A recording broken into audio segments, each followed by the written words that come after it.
तो उस हवाले से लेकर चलेंगे इस चीज़ को। आज हमने जो टॉपिक्स कवर करने हैं उनमें सबसे पहले होगा फ्रेज क्या है, क्लॉज क्या है। ये चीज़ें डिटेल्ड में भी हम पढ़ेंगे क्योंकि फ्रेज और क्लॉज के रिलेटेड क्वेश्चंस आ जाते हैं पेपर में। फ्रेज का पूछ लेता है कि फ्रेज की टाइप्स कौन सी हैं, क्लास की टाइप्स कौन सी हैं, इस तरह। फिर सेंटेंस क्या है, सेंटेंस में एलिमेंट्स कौन कौन से हैं।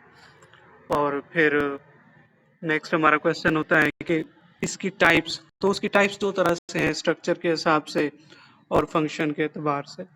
फिर आ जाते हैं कंडीशनल सेंटेंसेस। कंडीशनल सेंटेंसेस के बाद हम पढ़ेंगे अपॉस्ट्रॉफी। सो ये आज बेसिक से हमारे टॉपिक्स होंगे जो इजी हैं, कोई नहीं इतने मुश्किल, आराम से समझ आने वाले हैं। और पहले आप लोगों को समझ होगी भी सही इन चीज़ों की, क्योंकि ये इतनी मुश्किल नहीं है। बाकी भी आप लोग जॉब के हवाले से तैयारी कर रहे हो, बेसिक्स हैं, कोई नहीं मसला। बस वेट कर लेते हैं, 1-2 मिनट। ज्वाइन कर रहे हैं दोस्त तो आने दें उनको, करते हैं स्टार्ट।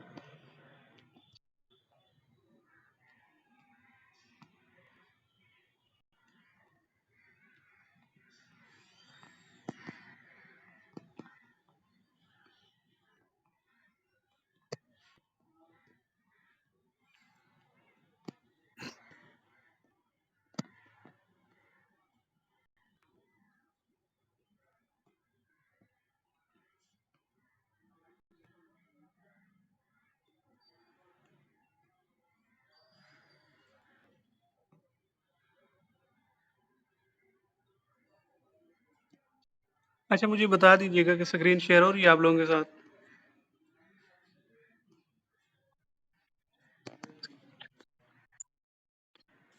चलें ठीक है, चले फिर कर देते हैं हम स्टार्ट। हम पता नहीं बाद में आने वाले हैं जो आते रहेंगे।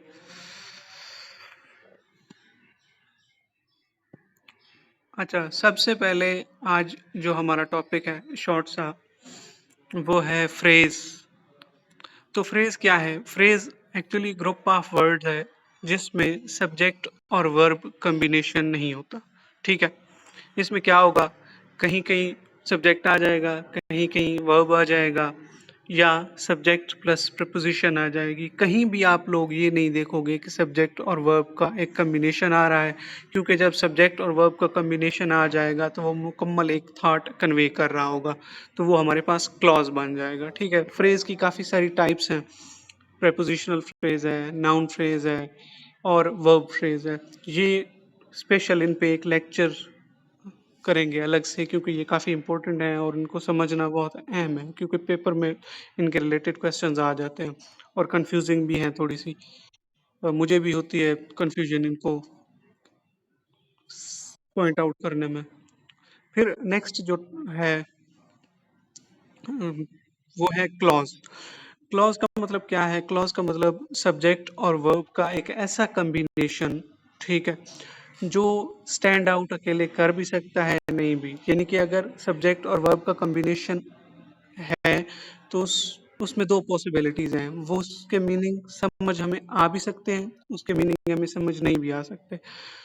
तो इस हवाले से इसको दो टाइप्स में मजीद कैटेगराइज किया गया है या डिवाइड किया गया है। एक होती है इंडिपेंडेंट क्लॉज। ठीक है, इंडिपेंडेंट क्लॉज क्या करती है? ये एक कंप्लीट जो थॉट है, सेंस है, उसको कन्वे कर रही होती है। जैसे मिसाल के तौर पर मैं कहता हूँ अली प्लेज क्रिकेट। अब इसमें अली आ गया है जो सब्जेक्ट है, वर्ब आ गया है प्लेज, और फिर क्रिकेट ऑब्जेक्ट आ गया है। अब ये तीनों मिलकर एक मीनिंग कन्वे कर रहे हैं, सेंस दे रहे हैं। इसको कहते हैं इंडिपेंडेंट क्लॉज, जो अकेले मीनिंग दे सकती है। ठीक है, फिर होती है इन डिपेंडेंट क्लॉज। डिपेंडेंट क्लॉज जैसे नाम से ही जाहिर है, तो ये डिपेंड करती है इंडिपेंडेंट क्लॉज पे मीनिंग देने के लिए। और independent clause, sorry, dependent clause की एक निशानी ये है कि डिपेंडेंट क्लॉज क्या होगी, ये दो चीज़ों से स्टार्ट होगी, या सबऑर्डिनेटिंग कंजंक्शंस के साथ, जैसा कि इवन, इफ, ऑल्दो, बिकॉज, इस तरह के अल्फाज के साथ, या रिलेटिव प्रोनाउन के साथ, हु, विच, दैट, इस तरह के ये जो अल्फाज हैं इनके साथ ये स्टार्ट होगी। ठीक है, और ये तब तक पूरा का पूरा मीनिंग कन्वे नहीं करेगी जब तक इसके साथ इंडिपेंडेंट क्लॉज को नहीं जोड़ा जाएगा। जैसे ये एग्जांपल लिखी पड़ी है, बिकॉज इट वाज रेनिंग, क्योंकि बारिश हो रही थी। अब नहीं माना इसका समझ आ रहा, उर्दू में भी कोई मफहूम नहीं बन रहा ना, जहन इसको समझने से कासिर रह गया। क्या मतलब है बिकॉज इट वाज रेनिंग, क्योंकि बारिश हो रही थी। अब इसको अगर हम रिलेट कर दें कि I did not go to school because it was raining, तो तब एक कंप्लीट क्या बन जाता है, सेंस देने के हवाले से एक सेंटेंस बन जाता है। ठीक है, ये जो टाइप्स हैं क्लॉज की, डिपेंडेंट क्लॉज और इंडिपेंडेंट क्लॉज, इनको समझाने का मकसद ये है कि आगे हमने पढ़नी है सेंटेंस की types on the basis of structure. तो उसमें डिपेंडेंट क्लॉज और इंडिपेंडेंट क्लॉज इनका बहुत रोल है। अच्छा, देख लेते हैं, कोई दोस्त वेट कर रहे हैं।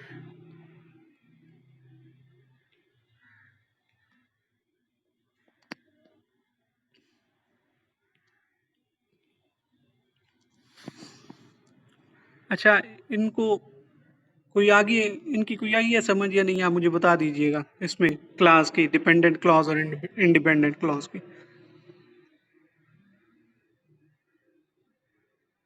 हेलो।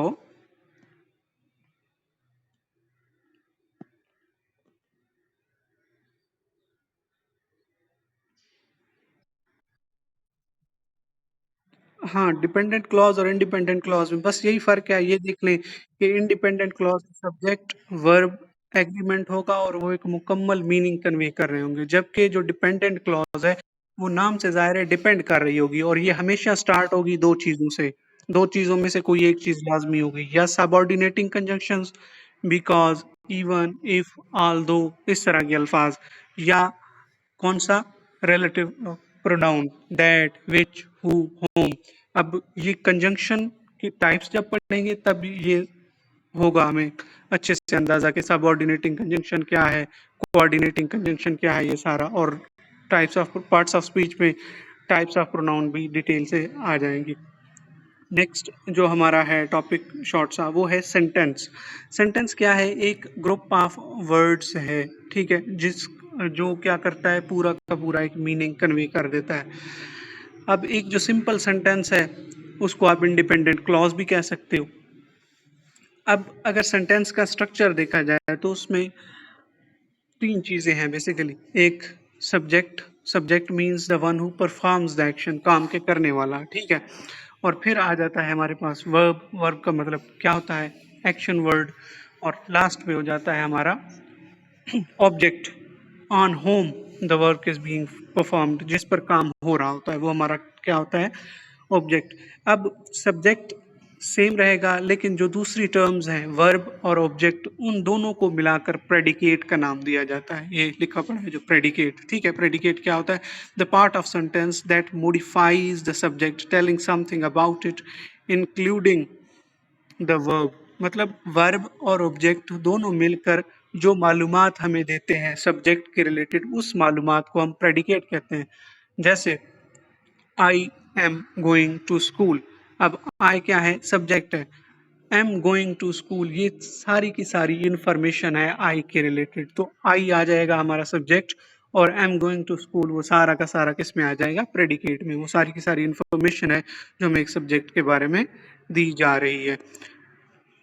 अब सेंटेंस की अगर डिवीजन देख ली जाए तो इसको दो तरह से डिवाइड किया गया है, तकसीम किया गया है। कि एक डिवीजन डिपेंड करती है फंक्शन के एतबार से, अल्फाज को बोलकर, जुमले को बोलकर हम उससे क्या काम लेते हैं अगले बंदे से जो हमें सुन रहा हो। और दूसरा है स्ट्रक्चर की बिना पर, यानी कि सेंटेंस की बनावट के एतबार से कैसी किस्में हैं, क्या उसमें एक इंडिपेंडेंट क्लास है, दो हैं, उनको कैसे जोड़ा गया है, इस हवाले से। तो सबसे हम पहले हम पढ़ते हैं types of sentence on the basis of function. Function के एतबार से देखा जाए तो आम तौर पर एक सेंटेंस को चार टाइप्स में डिवाइड किया जाता है, लेकिन कुछ ग्रामेरियंस हैं। अब ये जो ग्रामर है ना, इंग्लिश ग्रामर, ये लैटिन और रोमन लैंग्वेजेस से इंस्पायर्ड है, और इसको ये जो हम पढ़ रहे हैं, ये रूल्स एंड रेगुलेशंस वाली, इसको कहते हैं प्रिस्क्रिप्टिव ग्रामर, ठीक है, प्रिस्क्रिप्टिव ग्रामर। तो कुछ रूल्स रोमन के हैं, कुछ रूल्स हैं लैटिन के, कहीं-कहीं आप डेविएशंस देखते होंगे कि एक रूल एक जगह फॉलो कर रहा है, दूसरी जगह फॉलो नहीं करता। उसका मसला ये है कि कुछ ये रूल्स बारो करते हैं एक लैंग्वेज से, कुछ ये करते हैं दूसरी लैंग्वेज से, तो इसलिए वो फिट नहीं बैठती कुछ चीज़ें। तो कुछ जो ग्रामेरियंस हैं वो कहते हैं कि चार टाइप्स हैं बेसिकली फंक्शन के एतबार से। कौन कौन सी? डिक्लरेटिव सेंटेंसेस, नेक्स्ट इंटेरोगेटिव सेंटेंसेस, उसके आगे इंपेरेटिव सेंटेंसेस, और फिर आ जाते हैं एक्सक्लेमेटरी सेंटेंसेस। जबकि एक ग्रुप है एक ऐसा जिनका एक पॉइंट ऑफ व्यू है कि एक पांचवी टाइप भी है जिनको कहते हैं ऑप्टेटिव सेंटेंसेस। ठीक है, ऑप्टेट अब ये क्या होते हैं सारे, इनको एक एक करके हम करते हैं एक्सप्लेन। ठीक है, ये नोट्स मैंने कंपाइल किए हैं एआई का यूज़ करके, तो उनको जितना सिंपल मुझसे हो सकता था और जितना मुझे लगता था कि आपको चीज़ें वाज़ेह हो जाएँ, क्लियर हो जाएँ, वैसे मैंने बनाई है। ये देखिए कि सबसे पहले डेफिनिशन आ गई है, फिर इनकी आइडेंटिफिकेशन आ गई है, फिर नीचे एग्जांपल्स, तो सारे के सारे इस तरह किए हुए हैं मैंने ये। मैं देख लूँ कोई वेट तो नहीं कर रहा।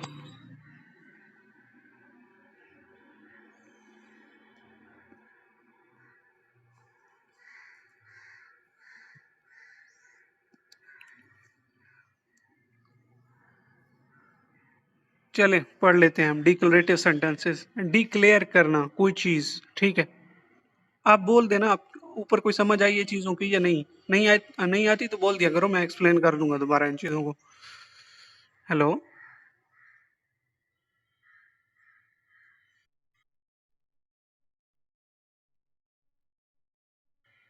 हाँ, बेसिक की चीज़ें ही हैं, कोई नहीं मसला इनमें, इसी वजह से।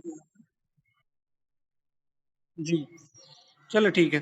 नेक्स्ट हम करते हैं डिक्लरेटिव या असर्टिव सेंटेंसेस। ठीक है, नाम से ही ज़ाहिर है ये क्या करते हैं, डिक्लेयर करते हैं कोई चीज़ पहुंचा देते हैं आप तक। वो पॉजिटिव भी हो सकती है, वो नेगेटिव भी हो सकती है। नेगेटिव इन द सेंस कि जैसे मैं कहता हूँ I do not go to school, ठीक है, या आई गो टू स्कूल, ये पॉजिटिव कैनोटेशन ली जाती है, और I do not go to school में नेगेटिव में आ जाता है। अब ये क्या करेंगे, डिक्लरेटिव सेंटेंस किसी तरह के फैक्ट्स को, ठीक है, स्टेटमेंट्स को, ओपिनियंस को आप लोगों के सामने रख देंगे, प्रोवाइड करेंगे, और ये हमेशा एंड होते हैं फुल स्टॉप पे। ठीक है, नीचे इनके एग्जांपल्स भी दी गई हैं। The sun rises in the east, I love reading mystery novels, she is a doctor. ठीक है, इस तरह की, या फैक्ट्स हो सकते हैं, ओपिनियंस हो सकते हैं, स्टेटमेंट्स हो सकते हैं, दोनों फॉर्म में हो सकते हैं, पॉजिटिव फॉर्म में भी हो सकते हैं, नेगेटिव फॉर्म में भी हो सकते हैं, और ये एंड होते हैं किस पर, फुल स्टॉप पर। डिक्लरेटिव सेंटेंसेस या इनको असर्टिव सेंटेंसेस भी कहते हैं। फिर नेक्स्ट है इंटेरोगेटिव सेंटेंसेस। नाम से ही जाहिर है ये क्वेश्चंस पूछने के लिए इस्तेमाल होते हैं, और क्वेश्चंस दो तरह से बनाए जाते हैं आमतौर पर इंग्लिश में। फर्स्ट ऑफ ऑल क्या होते हैं, डायरेक्ट क्वेश्चंस जो होते हैं, विच, व्हेन, डब्ल्यू एच के साथ शुरू होते हैं, व्हाट, वेयर, इस तरह के। और फिर दूसरे क्वेश्चंस वो होते हैं जिसमें हम हेल्पिंग वर्ब का इस्तेमाल करते हैं, is he reading a book, इस तरह, हैव, विल, शेल, इस तरह के अल्फाज को शुरू में लाते हैं। तो ये एंड होते हैं इंटेरोगेटिव सेंटेंसेस किस पर, क्वेश्चन मार्कर। एक और टाइप है, वो है टैग क्वेश्चंस। ये लिख लें आप लोग अपने पास ना, सॉरी ये मैं लिखना इसमें ऐड करना भूल गया। टैग क्वेश्चंस ऐसे क्वेश्चंस होते हैं जिनमें एक बंदा बात कर रहा है, ठीक है, तो वही बंदा ही एक क्वेश्चन फॉर्म में स्टेटमेंट को दे देता है, लेकिन उसका जवाब देना लाजमी नहीं है, नहीं होता। ठीक है, मजीद भी इसके मैं नोट्स में चले ऐड करके आप लोगों को ये सेंड कर देता हूँ। जैसे मैं कहता हूँ आज बहुत गर्मी है, नहीं है गर्मी, फिर इसके आगे क्वेश्चन। उसका मतलब ये नहीं है कि मैं कोई आपसे क्वेश्चन कर रहा हूँ, इसका मतलब ये है कि मैं उसको चीज़ को एम्फसाइज कर रहा हूँ।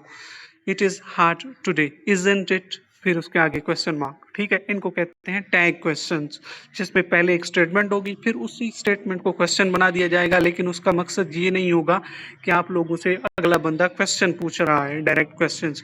उसका मतलब सिर्फ और सिर्फ एम्फसिस होगा, आपकी जो अफर्मेशन चाहना होगा कि क्या ऐसा है या नहीं है। ठीक है, फिर नेक्स्ट आ जाते हैं हमारे पास इम्पेरेटिव सेंटेंसेस। ठीक है, ये काफ़ी इंपॉर्टेंट है। इम्पेरेटिव सेंटेंसेस ऐसे जुमले होते हैं जिनको बोलकर तीन काम लिए जा सकते हैं, या बोलकर क्या कर रहे होते हो, आप ऑर्डर दे रहे होते हो, ठीक है, किसी काम के करने का हुक्म दे रहे होते हो, या किसी काम के करने से मना कर रहे होते हो, या क्या कर रहे होते हो, कोई एडवाइस दे रहे होते हो, ठीक है, या किसी से कोई रिक्वेस्ट कर रहे होते हो, ये सारे के सारे इम्पेरेटिव सेंटेंसेस के अंडर आते हैं, ठीक है। और मोस्टली ये स्टार्ट होते हैं किससे, किसी वर्ब से। जैसे यहाँ पर एग्जांपल दी गई है, ओपन द डोर, ठीक है। ओपन क्या है, वर्ब है। तो इस तरह का क्वेश्चन आ सकता है, which of the following sentence always starts with verb. तो उसमें आप लोगों ने यही लगाना है कि इम्पेरेटिव सेंटेंसेस हैं जो किसके साथ स्टार्ट होते हैं, वर्ब के साथ। और इसमें जो सब्जेक्ट है वो ऑलवेज क्या होता है, अंडरस्टूड होता है, वो यू होता है।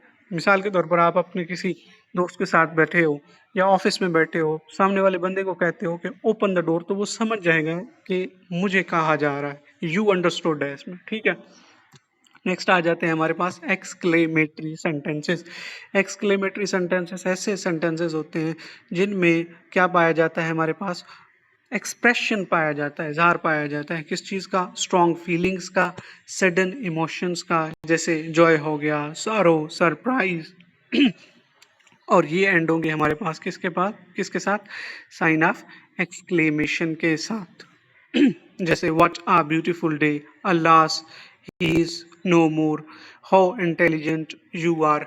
अच्छा, इनमें ये चीज है, देख लें कि एक ऊपर वाला जो सेंटेंस है व्हाट आ ब्यूटीफुल डे, इसमें साइन ऑफ एक्सक्लेमेशन एंड पे आ रहा है। नीचे है अल्लास, ही इज नो मोर, इसमें अल्लास के फौरन बाद साइन ऑफ एक्सक्लेमेशन आ गया है।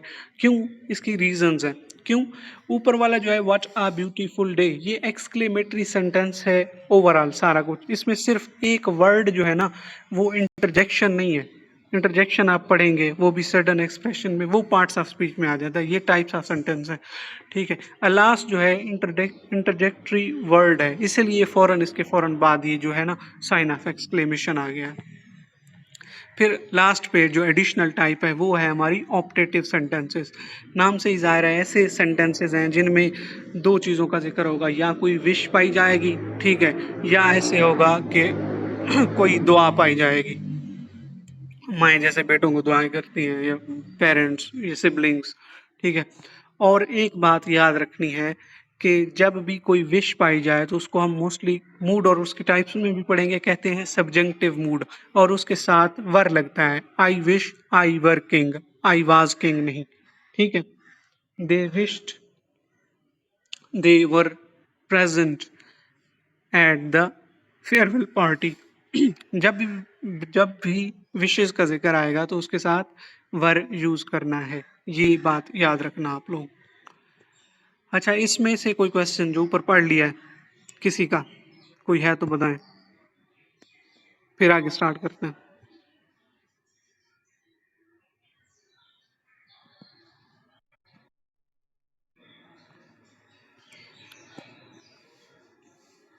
ठीक है, हो गए ये।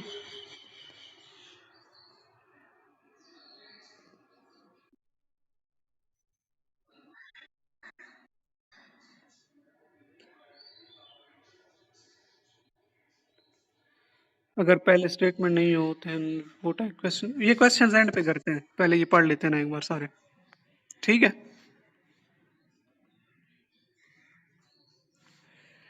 Types on the basis of structure, हाँ ये चीज़ जो है काफ़ी इंपॉर्टेंट है, बहुत बहुत अहम है। और इसमें से एक क्वेश्चन हर साल आता है, एफपीएससी के जितने भी पेपर मैंने दिए हैं एटलीस्ट मैंने ज़रूर देखा है। और मोस्टली होता भी वो दो में से होता है, या वो सिंपल का पूछ लेते हैं या कम्प्लेक्स का पूछ लेते हैं, लेकिन आप लोगों ने सारे करने हैं, ठीक है। अब types of sentence on the basis of structure, ये टाइप्स दी गई हैं डिपेंडेंट और इंडिपेंडेंट क्लॉजेस की बिना पर। कौन सी क्लॉजेस, डिपेंडेंट और इंडिपेंडेंट क्लॉजेस की बिना पर। अभी मुझे बता दो, डिपेंडेंट क्लॉजेस और इंडिपेंडेंट क्लॉजेस की समझ नहीं आई तो मैं उनको दोबारा एक बार एक्सप्लेन कर देता हूँ।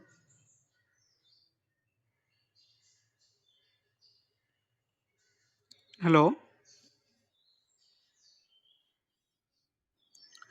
अगर किसी को डिपेंडेंट और इंडिपेंडेंट क्लॉजेस की समझ नहीं आई तो मैं कर देता हूँ रिवाइज, चलिए वैसे कर देता हूँ।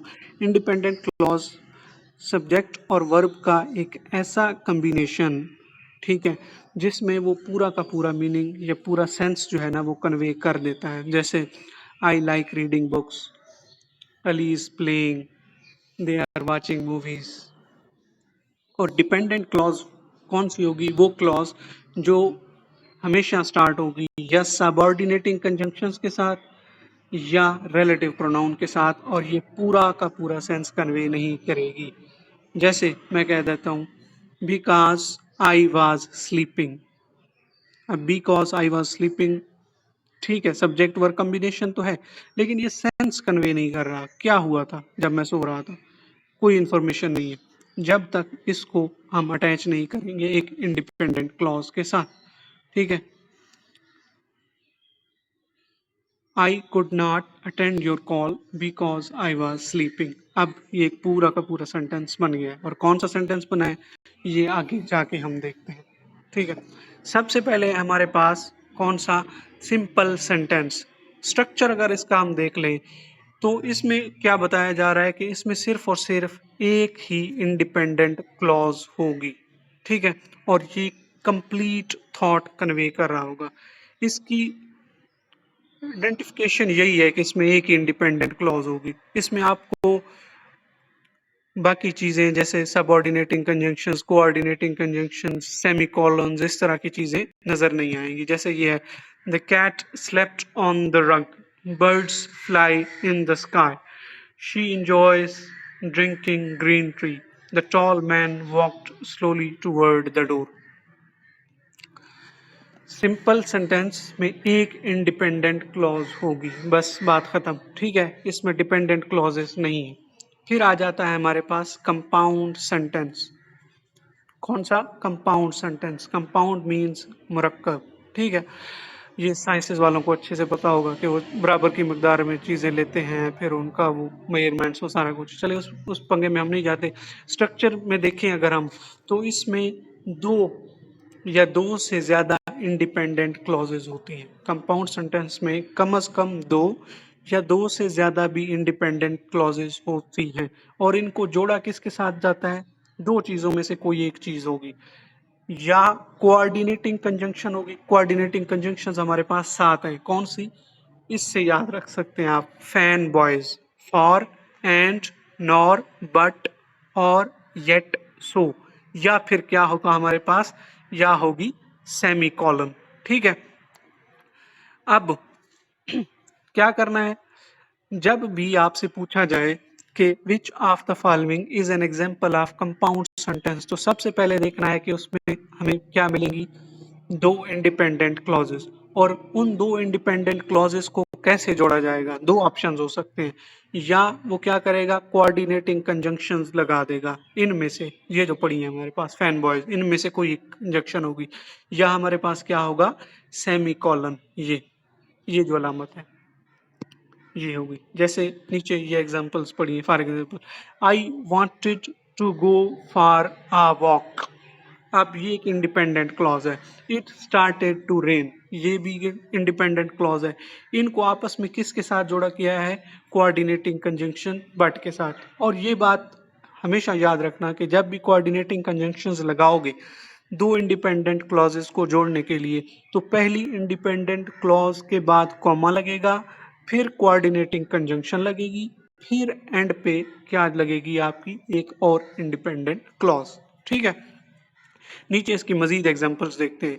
ही studied hard for the test, comma, so he passed with an A का मतलब ए ग्रेड के साथ। ठीक है, तो दोनों को देख लो कि इधर इंडिपेंडेंट क्लॉजेज हैं। पहली इंडिपेंडेंट क्लॉज के बाद कॉमा लगा हुआ है, फिर coordinating conjunctions, but, so, and, और, ये सारी फैन बॉयज को रट्टा लगा लो एक तरह से कि ये कोऑर्डिनेटिंग कंजंक्शन है। ठीक है, और नीचे एग्जांपल्स दी पड़ी हैं किसकी, हमारे पास सेमीकोलन की। सेमीकोलन को यूज करके किस तरह कंपाउंड सेंटेंसेस बनाए गए हैं। The sky turned dark, semicolon, a heavy rain began to fall. ठीक है, दो इंडिपेंडेंट क्लॉजेज हैं, इनको आपस में जोड़ा गया है सेमीकोलन के थ्रू। तो सिंपल सा रूल है कि जब भी आप लोगों से पूछा जाए कि मदरजा झैल सेंटेंसेस में आपने आइडेंटिफाई करनी है कंपाउंड सेंटेंस की एग्जांपल, तो सबसे पहले दो चीज़ों के लिए जाना है कि दो इंडिपेंडेंट क्लॉजेज हैं, दूसरा क्या वो फैन बॉयज में से किसी के साथ आपस में लिंक हुई पड़ी है, यानी कोऑर्डिनेटिंग कंजंक्शंस के साथ, और अगर कोऑर्डिनेटिंग कंजंक्शंस नहीं है तो क्या वहां पर सेमीकोलन है या नहीं। ठीक है, समझ आई इस चीज की? बता दो।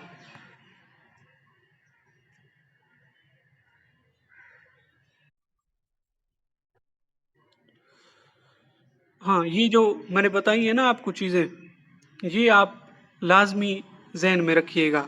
ठीक है, कोऑर्डिनेटिंग कंजंक्शंस होंगी या फिर सेमी कॉलन होगी, और उसमें दो इंडिपेंडेंट क्लॉजेस को आपस में जोड़ा जाएगा। फिर आ जाता है हमारे पास कम्प्लेक्स सेंटेंस।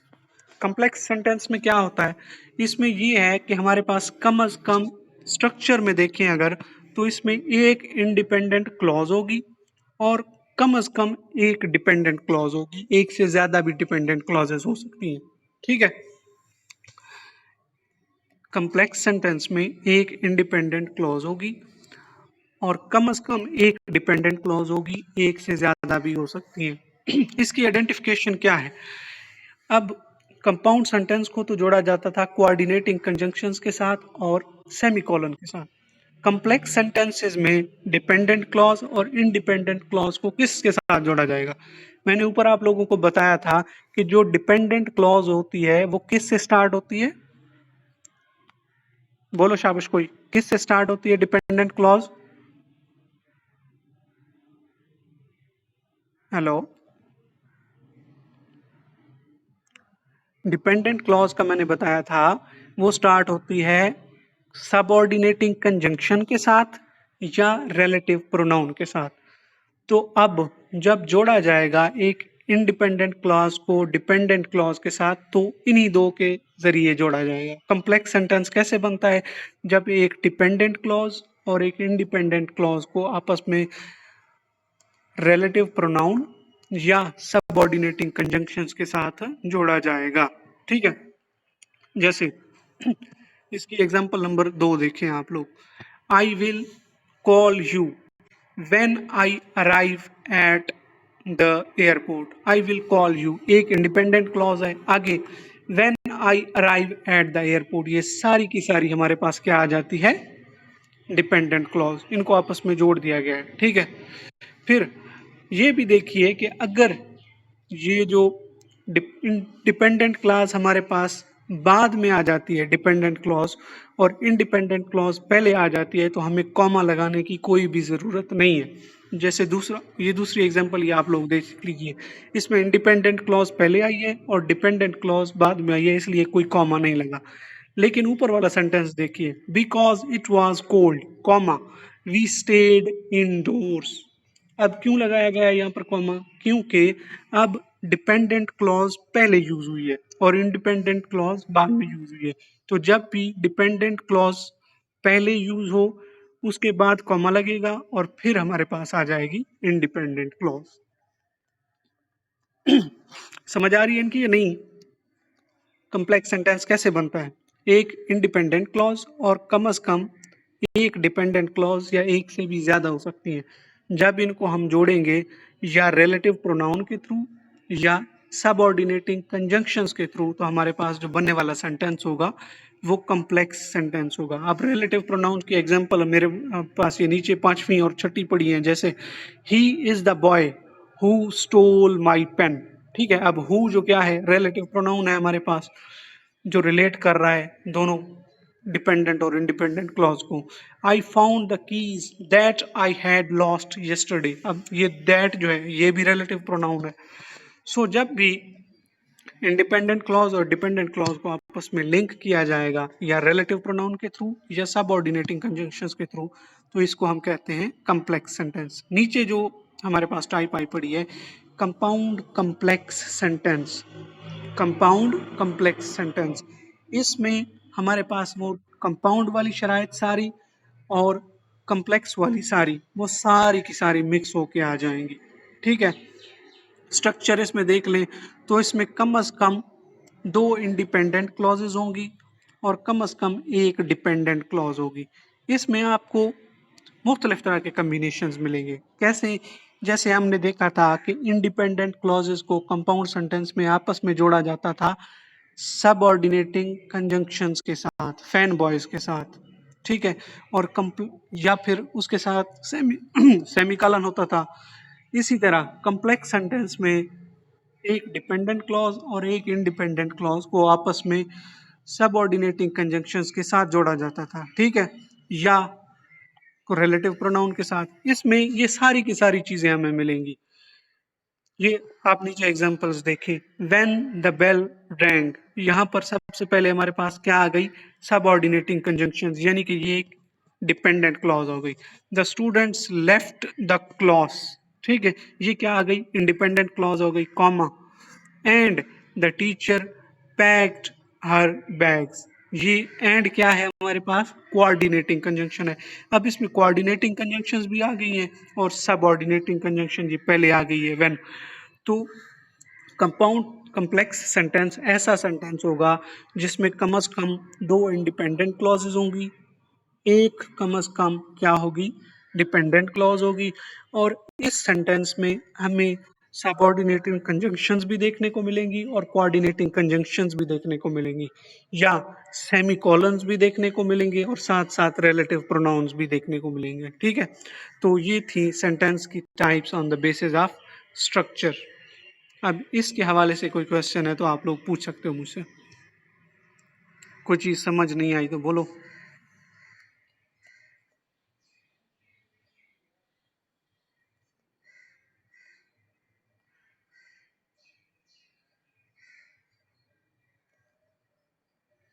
हेलो।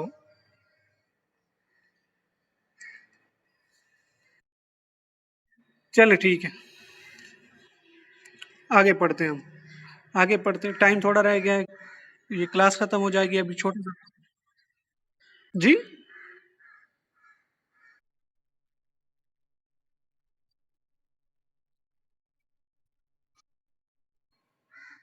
चलें, जैसे कहें, मुझे इशू नहीं है, मुझे तो कोई प्रॉब्लम नहीं है। एपोस्ट्रॉफी देख लेते हैं, यूज ऑफ एपोस्ट्रॉफी कर लेते हैं, बाकी बेशक कल कर लीजिएगा।